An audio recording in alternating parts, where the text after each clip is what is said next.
I have been editing videos almost every single day for the last 2000 days. मतलब हजारों timelines, over a million cuts, hundreds of revisions and countless mistakes. जब मैंने शुरू किया था मैं बस रैंडम वीडियोस एडिट कर रहा था, मस्ती कर रहा था। मैंने कभी नहीं सोचा था कि editing will become my main income source. I'll have 300k subscribers and ये तो मैंने कभी नहीं सोचा था कि मुझे Nvidia के इवेंट में बुलाया जाएगा। But all this happened because of just one single skill. Video editing. तो आज मैं शेयर करने वाला हूँ वो 8 बिगेस्ट लेसन्स जो मैंने पिछले 5-6 साल एडिटिंग करके सीखे हैं। और अगर आप आज स्टार्ट कर रहे हो तो ये आपके बहुत काम आएंगे and may be you can also change your life like I did. Lesson number 1, you need to learn filmmaking too.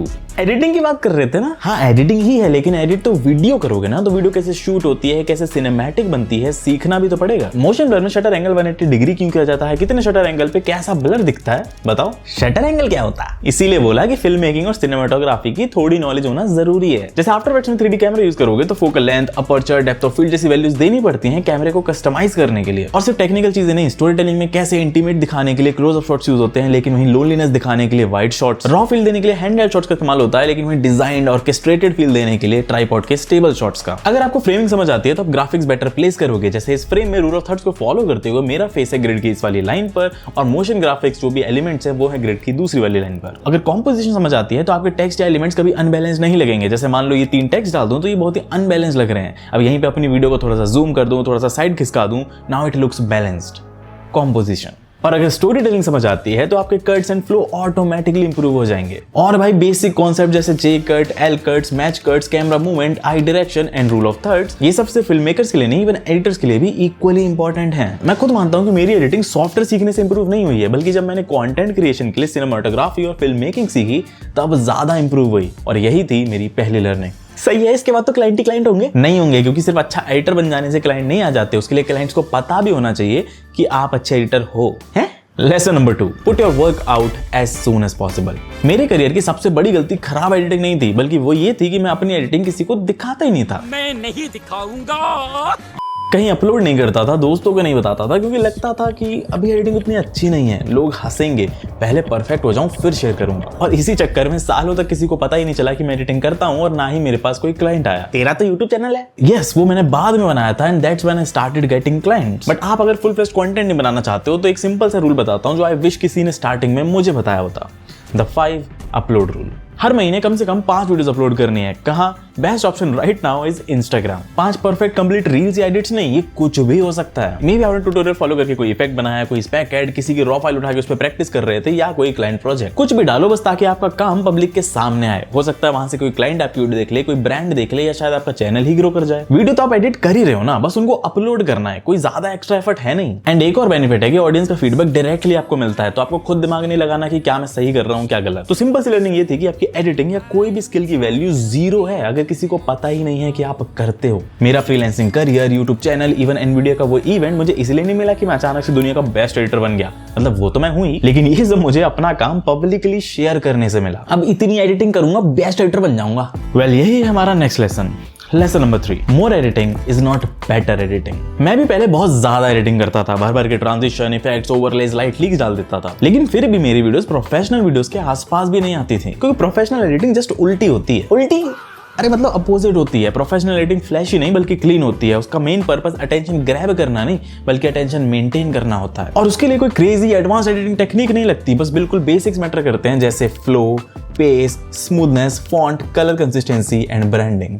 जैसे मेरी वीडियो नोटिस करोगे तो motion graphics, title cards, even fonts में भी ब्लू के शेड्स यूज होते हैं। अब मेरी रियल फुटेज देखोगे तो यहाँ भी आपको ब्लू के ही शेड्स दिखेंगे, क्योंकि इससे वीडियो कोहेसिव लगती है, सब कुछ एक साथ नेचुरली ब्लेंड होता है। ऐसा नहीं लगता कि ग्राफिक्स कहीं और से उठा के रैंडमली डाल दिए ऊपर। अब ब्लू ही क्यों? क्योंकि इस नीच में मोस्टली लोग वार्म ऑरेंज कलर यूज करते हैं, तो मेरे को कुछ थोड़ा सा डिफरेंट करना था। एंड उसके ऊपर blue and white colour inspired trust. अगर आप देखोगे तो बहुत सारे ब्रांड जैसे SBI, Paytm, Tata, Bajaj, Intel, HP, इनके लोगो भी ब्लू एंड व्हाइट कलर्स में ही होते हैं, ताकि आप इन पे ट्रस्ट कर पाओ। पर मेरे पास तो कोई ब्रांडिंग ही नहीं है। अगर तुम्हारी ब्रांडिंग फिक्स नहीं है तो कूलर से कलर हंट जैसी वेबसाइट में जाके 2 मिनट में आप अपने लिए कलर थीम निकाल सकते हो। देन उसको अपने हिसाब से थोड़ा बहुत मॉडिफाई करो and you will have a consistent branding. अब तो बन जाऊंगा तगड़ा एडिटर। वेल, पैसा भी तो कमाना है। तो lesson number 4, the importance of music. एक अच्छा music same script same reel को वायरल करा सकता है। लॉन्ग फॉर्म वीडियो में अच्छा म्यूजिक यूज करने से लिटरली वॉच टाइम बढ़ जाता है। एंड ऑल्सो म्यूजिक एक ऐसी चीज है जो बहुत कम एडिटर्स अच्छे से कर पाते हैं, तो अगर आप ये अच्छे से कर लेते हो तो आपकी डिमांड ऑटोमेटिकली बढ़ जाएगी। पर फ्री में अच्छे म्यूजिक कहाँ मिलते हैं? हाँ, वो एक रियल इशू है। तभी मैं पर्सनली एपिडेमिक साउंड का यूज करता हूँ अच्छे म्यूजिक के लिए। अच्छा है भी, epidemic is one of the best because इस पे आपको 55,000 से ज्यादा प्रीमियम म्यूजिक की लाइब्रेरी मिलती है। आप स्पीड, इमोशन, इंस्ट्रूमेंट के हिसाब से तो म्यूजिक ढूंढ ही सकते हो। पर कंसिस्टेंसी मेंटेन करने के लिए कोई म्यूजिक अच्छा लगा तो सेम फील के मल्टीपल ट्रैक्स के लिए फाइंड सिमिलर का ऑप्शन भी है। और सबसे क्रेजी चीज तो है इसका स्टूडियो फीचर। इस पे बस वीडियो अपलोड करो and perfect music and sound effects automatically हो जाते हैं।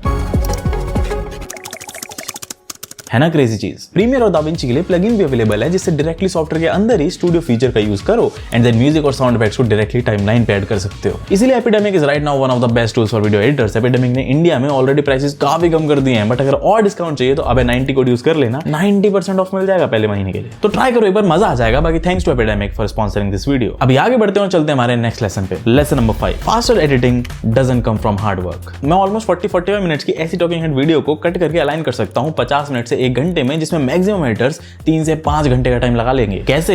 Just a better work flow. ढंग से बता। फर्स्ट देखो, ऑलमोस्ट हर वीडियो में मल्टीपल टेक्स होते हैं, यानी कि एक ही लाइन को बहुत बार बोला जा चुका होता है। अगर आप ऑडियो की वेवफॉर्म नोटिस करोगे तो सेम डायलॉग के लिए वेवफॉर्म भी सेम ही दिखती है। तो बस ऑडियो का वेवफॉर्म देख के यू कैन जज कि कौन सा लास्ट टेक है। मैं usually last and second last take ही सुनता हूं क्योंकि मोस्टली वही बेस्ट होते हैं। सेकंड, एक्सटेंसिव यूज करता हूं मैं कीबोर्ड शॉर्टकट्स का। साथ ही मैंने अपने सारे मोशन ग्राफिक्स जो आपको दिख रहे होंगे इस वीडियो में, सबकी टेम्पलेट्स बना के रखी हुई हैं। जो बीरोज मैं फ्रीक्वेंट यूज करता हूं वो कट, कलर ग्रेड, स्टेबलाइज करके ऑर्गेनाइज कर रखे हैं एक फोल्डर में। मेरे कलर्स के hex code saved and sound effects and music जो मैं रेगुलरली यूज करता हूं वो ऑर्गेनाइज होकर रखे हैं। तो ज्यादा मेहनत करने से एडिटिंग फास्ट नहीं हो जाएगी। एडिटिंग फास्ट होगी प्रैक्टिस करके एक बेटर वर्क फ्लो बनाने से। इवन प्लगइन्स की भी हेल्प ले सकते हो। एक बहुत अच्छा एग्जांपल दूं तो motion tools classic free plugin है आफ्टर इफेक्ट्स का। इससे आप एंकर पॉइंट और एनिमेशंस इंस्टेंटली हैंडल कर सकते हो। लेयर्स को सीक्वेंशियली मूव करना है, बाउंस एनिमेशन बनाना है, सब हो जाएगा in one click. Basic aim should be कि सेम चीज दोबारा ना बनानी पड़े, लेकिन एक चीज दोबारा बनानी चाहिए। क्या सरकार? वेल, वो लेसन लोग कुछ टाइम में सीख जाएंगे। अभी चलते हैं हमारे अगले लेसन पे। Lesson number 6, editing for too long makes you blind. हाँ, मम्मी भी कहती थी ज्यादा कंप्यूटर चलाओगे तो आंखें खराब हो जाएंगी। अबे लिटरल वाला अंधा नहीं, आपको अपनी मिस्टेक्स दिखना बंद हो जाएंगी। अगर आप एक बार में बैठ के 8-10 घंटे एडिट करते हो तो गंदे कट्स आपको स्मूथ लगने लगते हैं, लाउड म्यूजिक आपको एकदम बढ़िया लगने लगता है, क्योंकि आपको तो ऑडियो समझ ही आ रही होगी ना, 10 बार सुन चुके हो। यहाँ पे एक साइकोलॉजिकल इफेक्ट काम करता है जिसे कहते हैं फैमिलियरिटी बायस। जितना ज्यादा आपका दिमाग सेम चीज को देखता रहता है उतना ही वो अपने आप गैप्स को फिल करने लगता है। तो आपको फ्लो की मिस्टेक्स, स्पेसिंग की दिक्कतें और लाउड साउंड इफेक्ट्स नोटिस होना बंद हो जाएंगे। इसलिए मैं पर्सनली एक बार में बैठ के एडिट नहीं करता। पहले एक बार में पूरी वीडियो कट कर लेता हूं, फिर एक ब्रेक के बाद पेस और म्यूजिक फाइनल करता हूं एंड देन ब्रेक लेकर motion graphics and sound design and फिर लास्ट ब्रेक लेके रिव्यू कर लेता हूं वीडियो को। ब्रेक ही लेता रहता है, काम कब करेगा? अपना काम करना। Lesson number 7, sound design makes your edit expensive. एक चीज जो एवरेज और प्रोफेशनल एडिट के बीच में सबसे बड़ा डिफरेंस क्रिएट करती है वो है साउंड डिजाइन। क्योंकि रियल लाइफ में हर चीज साउंड क्रिएट करती है। इवन मैं अगर अपने हाथ के ऊपर हाथ रब करूंगा ना तो इससे भी एक साउंड आता है। तो वीडियो में अगर किसी मोमेंट पे साउंड डिजाइन नहीं होती तो वो एम्प्टी और फेक लगती है। इसीलिए मैं वूश लगा देता हूं। और साउंड डिजाइन का मतलब सिर्फ वूश या क्लिक नहीं होता। हर इमोशन को सपोर्ट करने के लिए म्यूजिक, हर मूवमेंट के कॉरस्पॉन्डिंग एक साउंड इफेक्ट और कहीं कहीं even pauses and silence. Sound design में लेयरिंग और उसकी 5 इंपॉर्टेंट लेयर्स की बात मैंने इस वीडियो में करी हुई है, इसके बाद जाके देख लेना। यहाँ शॉर्ट में बताऊं तो साउंड डिजाइन में आते हैं whooshes, risers, background ambience, foley, clicks, hits and silence. हाँ, साइलेंस भी साउंड डिजाइन का पार्ट है और ये चीज बिना किसी एक्स्ट्रा एनिमेशन या एक्स्ट्रा ग्राफिक्स के आपकी वीडियो को 10 गुना एक्सपेंसिव फील करा देती है। लेकिन ये सब सीखने में तो तुझे 2000 दिन लग गए, मैं 2 दिन में सीख सकता हूँ क्या? Well, lesson number 8, you don't need 2000 days। देखो, मुझे इतना टाइम इसलिए लगा क्योंकि ये सब चीजें मैंने खुद करके सीखी हैं, जिसमें मैंने काफी सारी मिस्टेक्स भी करी और मेरा काफी टाइम वेस्ट भी हुआ। लेकिन इस वीडियो से आप चीजें सीख रहे हो तो आप ऑलरेडी मेरे से काफी ज्यादा फास्ट ग्रो कर रहे हो, क्योंकि मैंने 2000 दिन में जो चीजें सीखी है ना वो आपको ऐसे बता दी। और वैसे भी एडिटिंग कोई गेम नहीं है जिसमें लेवल 1, 2, 3 करके ऐसे 100 तक लेवल्स। हर एडिटर की जर्नी अलग होती है। किसी को क्लाइंट जल्दी मिल जाते हैं, किसी का यूट्यूब चैनल ग्रो कर जाता है, कोई फिल्म मेकिंग में चला जाता है, कोई एड्स, कोई मूवीज। बस सक्सेसफुल एडिटर्स में एक चीज कॉमन होती है कि वो रुकते नहीं। तो आप भी परफेक्ट होने का वेट मत करो, just start, practice, observe and repeat. और 1 साल बाद जब पीछे मुड़ के देखोगे तो आपको खुद बिलीव नहीं होगा कि आप कितना ज्यादा इंप्रूव कर चुके हो। तो इस वीडियो के बाद आपको अपने 2000 दिन बर्बाद करने की कोई जरूरत नहीं है, बिकॉज ये थी मेरी लर्निंग्स। अगर आपकी भी कोई लर्निंग है बढ़िया सी तो कमेंट में शेयर कर देना ताकि बाकी लोग भी उससे कुछ सीख पाए। लाइक, शेयर, सब्सक्राइब कर देना। मैं मिलता हूं आपसे अगली वीडियो में, तब तक के लिए टाटा, बाय बाय।